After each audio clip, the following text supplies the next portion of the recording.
बरोबर आहे। दिनांक 14 जानेवारी रोजी कोल्हापुरातील विनस कॉर्नरच्या समोर कोल्हापूर महानगरपालिकेच्या सिटी बसवरती दगडफेक करून येथील काही तरुणांनी दहशत करण्याचा प्रयत्न केला होता।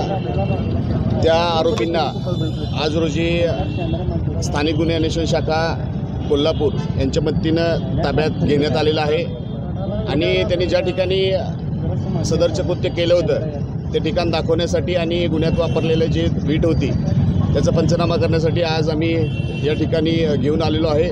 या 3 जे आरोपी आहेत त्यांची नावं आहेत अभिषेक मंगेश गोडके वय 26 वर्ष राहणार राजारामपुरी, आसिफ अमानुल्ला नायकोडी वय 30 वर्ष राहणार इंगळी तालुका हातकणंगले आणि ओंकार जगन्नाथ चौगुले वय 22 वर्ष राहणार पाथरूड गल्ली सायबर चौक कोल्हापूर। तसेच यामध्ये एका अल्पवयीन मुलाचा सुद्धा समावेश आहे।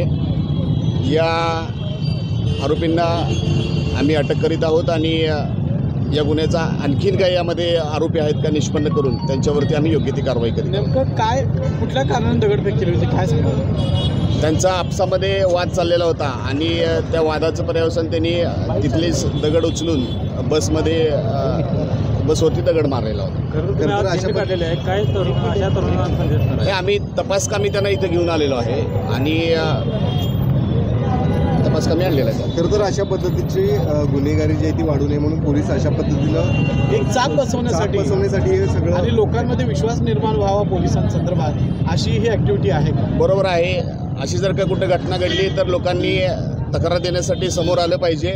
आम्ही त्यांच्यावरती कठोर कारवाई करून योग्य ती कायदेशीर कारवाई करीत आहोत।